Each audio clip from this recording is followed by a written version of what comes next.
Hello friends, welcome to SPSPM's Renuka High School, Satara Parisar, Aurangabad. Myself, Mahajan RB, Assistant Teacher of Subject English. Today we are going to learn topic 1.2, an encounter of a special kind of Standard 10. 1.2, an encounter of a special kind. In this section, we are going to take a look at explanation of the lesson encounter of a special kind. An encounter of a special kind. या 10वीच्या धड्याचं आपण explanation या लेक्चरमध्ये बघणार आहोत. My father was a medical professional working for a private company in Raniganj in West Bengal. The officers of the company were housed in individual bungalows inside a large campus. माझे वडील एक वैद्यकीय अधिकारी होते राणीगंज पश्चिम बंगालमधील एका खाजगी कंपनीमध्ये आणि अधिकाऱ्यांचे जे बंगले होते त्या कंपनीच्या परिसरामध्ये स्वतंत्र असे बंगले होते. Our house was in a corner of the campus. The officers' club was adjacent to the boundary wall of our garden. The compound was luxurious with green grass, colorful flowers, and a host of tall and majestic trees.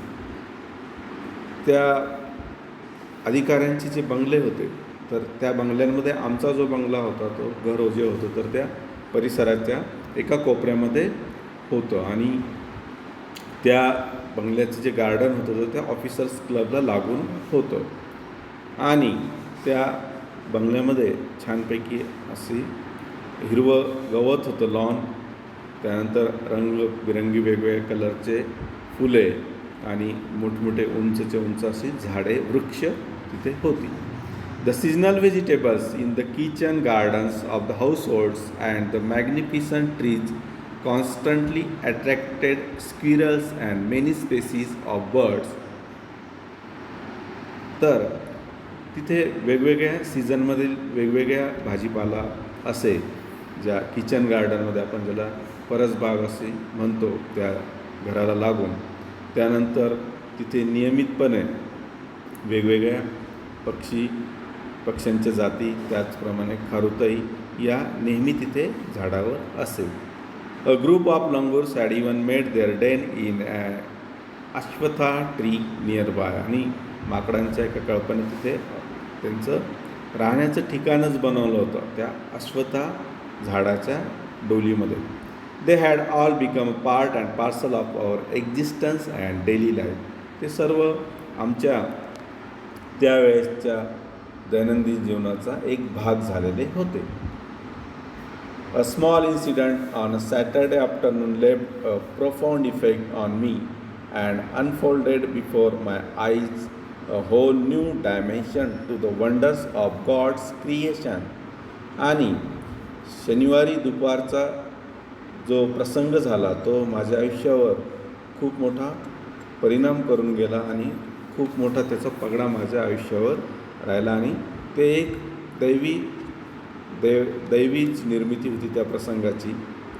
It was a few days into the Puja vacation. Just like for any other child, the holidays provided an opportunity for me to become engrossed in various magazines and storybooks published specially for children in the festive season.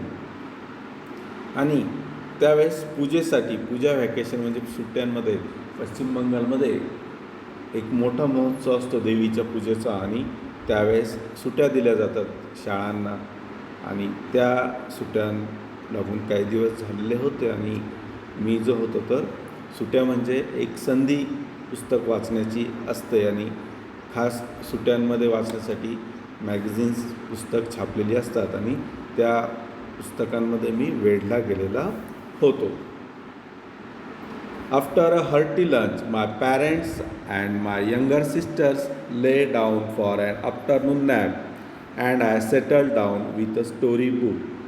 आणि भरपूर दुपारचं भरपूर जेवण केल्यानंतर माझे आईवडील किंवा घरातील सगळे सदस्य, माझी छोटी बहीण सर्वजण दुपारची डुलकी घेत होते आणि मी एका पुस्तक वाचण्यात दंग झालेलो होतो.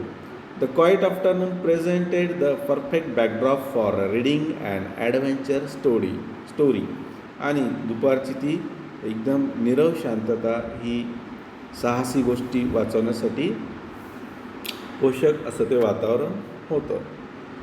The silence was occasionally broken by the sound of my family snoring, the intermittent chirping of house sparrows, the harsh cawing of a crow, the shrill call of a kite flying high above the ground. Minutes by, I became deeply absorbed in the boo. आणि ती जी शांतता होती तर ती अधूनमधून फक्त त्या ज्या कुटुंबा जे झोपलेलं होतं त्यांच्या घोरण्याने फक्त थोड्या वेळासाठी ती शांतता भंग होत होती आणि ज्या घराच्या बाहेरील ज्या चिमण्या असत तर त्या चिमण्या नेहमीप्रमाणे त्यांचं चिवचिव किंवा मग कावळ्यांचा कधीतरी कर्कश ओरडण्याचा आवाज, त्यानंतर पतंग उडण्याचा आणि अशा प्रकारे ते एकानंतर एक क्षण चालले होते आणि मी त्या पुस्तकामध्ये पूर्णपणे गढून गेलो होतो. डीपली ॲब्सॉर्ब म्हणजे पूर्ण गुंतून गेलेलो होतो. Suddenly I heard a group of street dogs barking furiously in the distance. I chose to ignore the commotion thinking that the pack of dogs might have cornered a hapless pea. आणि अचानकपणे मी रस्त्यांवर भुंकणाऱ्या कुत्र्यांचा आवाज ऐकला आणि तो खूप मोठ्याने होता. सुरुवातीला मी तो जो आवाज गोंधळ आहे त्याच्याकडे दुर्लक्ष केलं, का तर ती भटकणारी कुत्री एखाद्या दुर्दैवी डुकरामागे लागले असतील असं मला वाटलं. But soon the barking became louder and more aggressive and the alarm cawing of a flock of crows added to the cacophony. आणि परंतु लवकरच तो आवाज अजून मोठा झाला आणि अधिक आक्रमक झाला आणि माझ्या लक्षात आलं की कावळेसुद्धा त्यांचा आवाज अधिक कर्कश आणि मोठ्याने ते ओरडायला लागले. I also heard the disturbance approaching closer. आणि तो जो गोंधळ होता तो जवळजवळ आल्यासारखा त्याच्या आवाजातून जाणवायला लागला. Curiosity got the better of me. Leaving the book aside, I rushed to the veranda to see what was going on. आणि एकदम मला त्याच्यातली जिज्ञासा जागृत झाली आणि मी पटकन पुस्तक बाजूला ठेवलं आणि वरांडात काय घडतंय हे बघण्यासाठी पळालो. I glanced toward the roof of the clubhouse and saw something horrible. A big male langur, apparently the leader of its group, was holding a baby langur in his hands and mercilessly beating it all over with a definite intent to kill. The helpless mother of the baby and other lesser members of the langur group were scattered on the roofs of the buildings nearby, watching the baby being killed. आणि ज्यावेळेस बाहेर गेल्यानंतर मी एक दृष्टिक्षेप त्या club हाऊसच्या छतावर टाकला आणि मला एक भयंकर दृश्य दिसलं. एक जो मोठा माकड होतं तो त्याच्या दिसण्यातून असं जाणवत होतं की तो त्या ग्रुपचा लीडर आहे, म्होरक्या आहे आणि त्याने एक छोटं पिल्लू माकडाचं त्याच्या हातात होतं आणि तो निर्दयीपणे त्याला मारत होता आणि त्याचा हेतू त्याला मारून टाकण्याचा किंवा ठार करण्याचाच होता. आणि त्या पिल्लाची जी आई आणि इतर जे कमकुवत जे सदस्य होते त्या ग्रुपचे, त्या कळपातील माकडच्या, ते सगळे आजूबाजूच्या छतांवर विखरून ते बघत होते. I recall the terrible custom in the animal clan according to which a dominant male usually does not allow another male baby or adult to survive within its group. आणि मला आठवलं की या काही प्राण्यांच्या कळपामध्ये एक भयंकर प्रथा असते की जो कोणी म्होरक्या असेल त्या कळपाचा तो तिथे नर जो असेल तर त्या नर पिल्लाला किंवा मोठा जरी नर असेल दुसरा त्याच्यापेक्षा कमी शक्तिशाली तर तो त्याला ग्रुपमध्ये सर्वाईव्ह करून म्हणजे ग्रुपमध्ये समाविष्ट करून घेत नाही. Without losing any time, I gathered a stout stick in one hand and hurled a piece of stone at the surrounding langur. आणि मी वेळ न घालवता त्या काही काठ्या मजबूत काठी असे हातात घेतली आणि त्याला हुसकावून लावण्याचा प्रयत्न करू लागलो. The langur was so infuriated that it hardly took any notice of my assault. But then I started throwing more stones. The dogs on their part raised their pitch of cry. पण त्याला काठीने मी हुसकायचा प्रयत्न केला परंतु तो इतका हिंस्र झालेला होता तो माकड तर त्याने माझ्या हल्ल्याकडे दुर्लक्ष केलं. परंतु त्यानंतर मी अजून दगडं त्याच्याकडे फेकायला सुरुवात केली आणि कुत्र्यांनीसुद्धा त्यांचा भुंकण्याचा आवाज वाढवला. The changed circumstances and the sudden unexpected attack from unknown quarters forced the langur to drop the baby from the sloping roof over the veranda. आणि ती जी बदललेली परिस्थिती त्याच्या एकदम लक्षात आली की अचानक आपल्यावर हल्ला झालेला आहे अनपेक्षितपणे आणि त्याने काय केलं की त्या माकडाच्या पिल्लाला सोडून दिलं आणि ते पिल्लू जे आहे तर ते स्लोप जो होता त्या वरांड्याच्या स्लोपवर त्याला सोडून दिलं. The baby was listless and appeared to be dead. As its body started to slide down, the excitement of the pack of dogs grew manifold at the prospect of a good kill and meal. आणि ते जे निष्प्राण झाल्यासारखं जे पिल्लू होतं तर त्याच्यामध्ये काही एनर्जी नव्हती.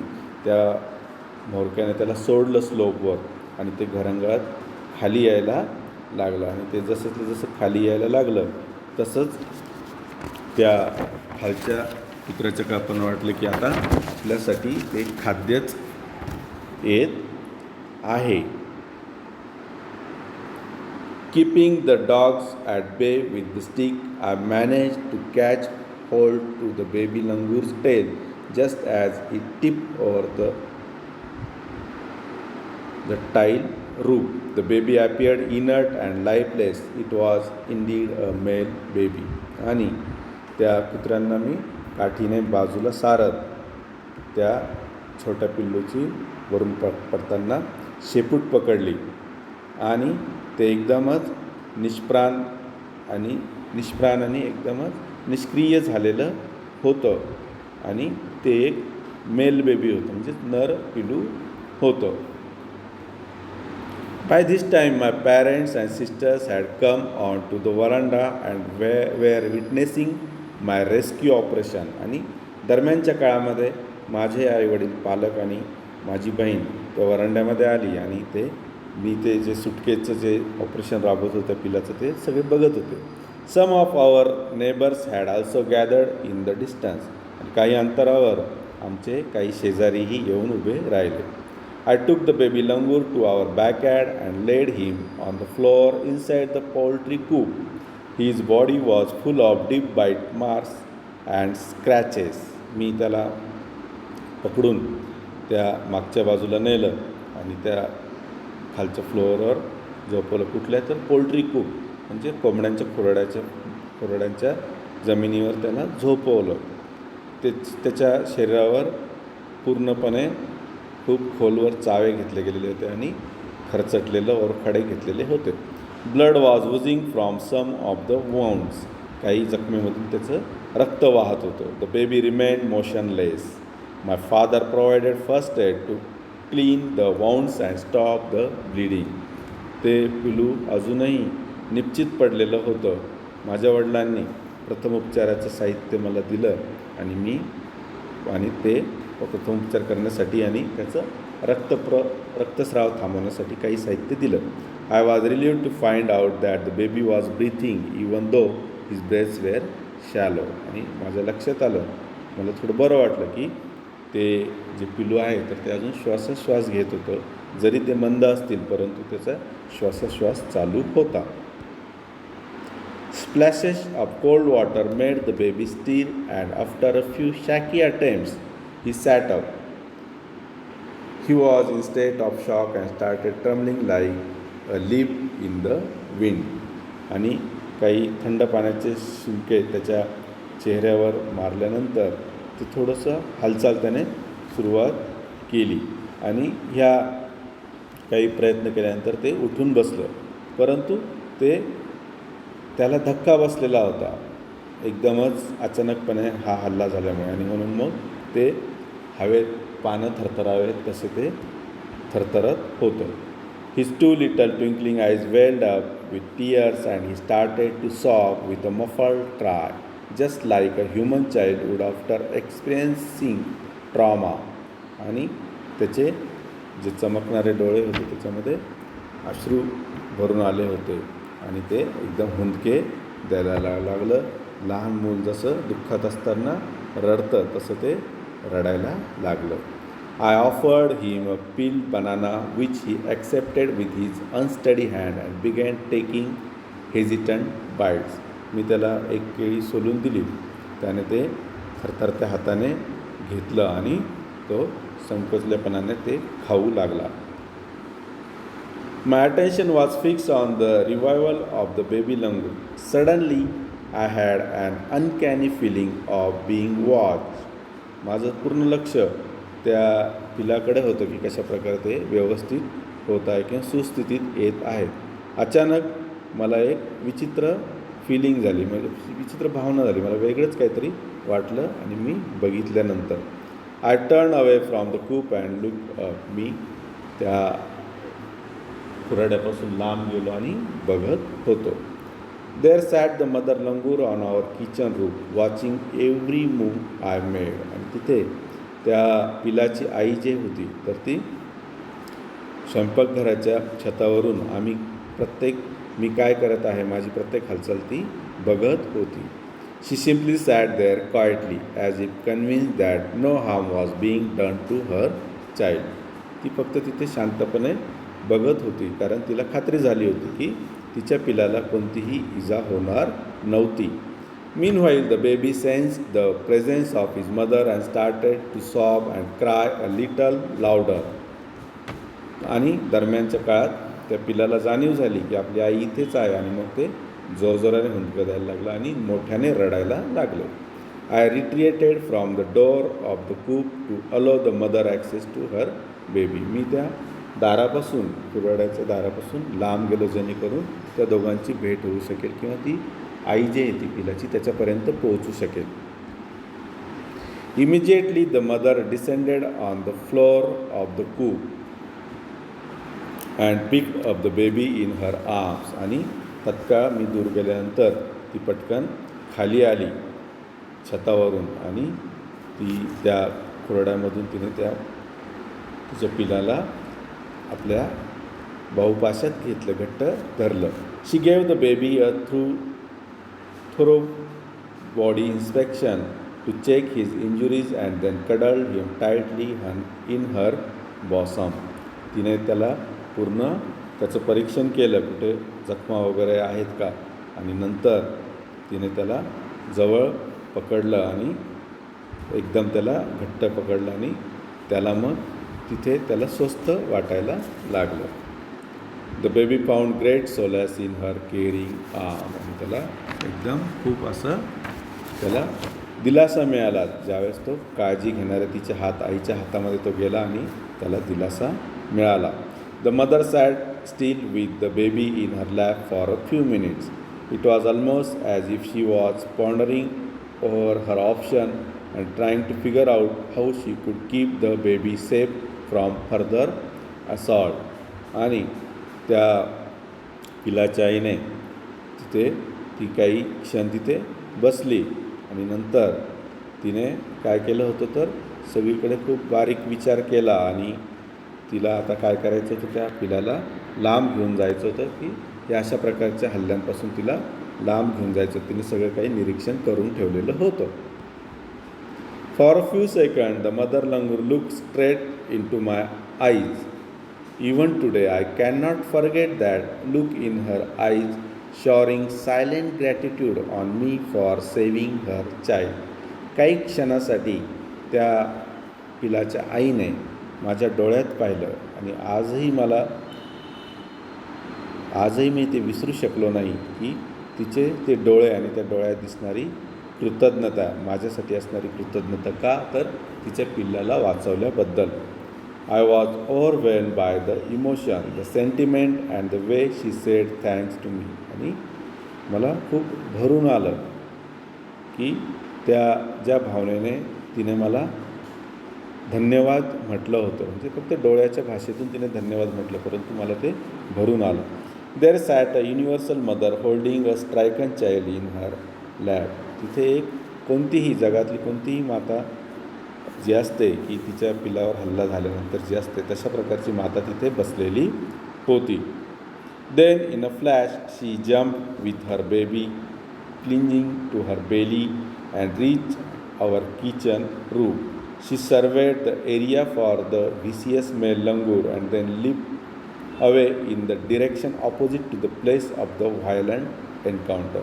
आणि क्षणात तिने त्या पिलाला घेऊन त्या किचनच्या छतावर, स्वयंपाकघराच्या छतावर तिने उडी मारली आणि तिने सगळीकडे निरीक्षण केलं की तो दुष्ट जो माकड होता तो कुठे दिसतो का, कोणत्या दिशेला गेला, आणि ती त्याच्या विरुद्ध दिशेला निघून गेली जिथे हा हल्ला झाला होता, हिंसक हल्ला झालेला होता. The brief meeting with the mother and the baby langur convinced me that interspecies communication and mutual trust is indeed a reality, and should anyone strike the right chord, the relationship comes into action. ह्या छोट्याशा घटनेतून किंवा छोट्याशा भेटीतून, त्या छोट्या पिल्लू आणि त्या पिलाच्या आईशी ज्या छोट्या भेटी झाली, तर जे इतर प्राणी असतात वेगवेगळ्या प्रजातीच्या प्राण्यांमध्ये जी काही आंतरक्रिया घडते, तर त्याच्यातून काय निर्माण होतं, तर एक नातं तयार होतं.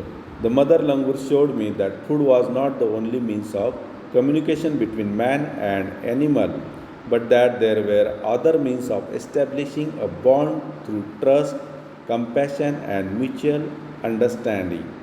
आणि त्या माकडाच्या पिलाच्या आईने दाखवून दिलं की फक्त खाद्य एकमेकांना दिल्याने दोन प्राण्यांमधील वेगवेगळे की त्याच्यामध्ये किंवा मग मानवामध्ये आणि प्राण्यामध्ये संवाद प्रस्थापित होत नाही, तर तो विश्वासामुळे, एकमेकांवरील विश्वासामुळे, त्यानंतर सहानुभूती आणि दयाळूपणा एकमेकांविषयी असलेला आणि परस्पर सामंजस्यामुळे सुद्धा ते नातं किंवा एक बॉन्ड निर्माण होतो. त्यासाठी एकमेकांना काही खायलाच दिलं पाहिजे असं नाही, तर एकमेकांवरचा विश्वास, दयाळूपणा, सहानुभूती आणि परस्पर सामंजस्य याच्याने सुद्धा एक बंध प्राण्यांमध्ये आणि मानवामध्ये निर्माण होऊ शकतो.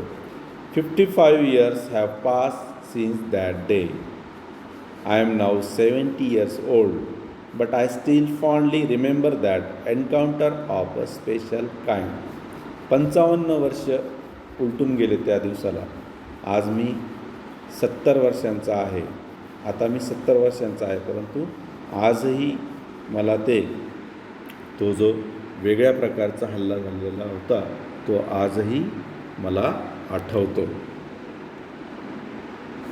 Thank you. Next lecture topic 1.2 and encounter of a special kind English workshop. Thank you.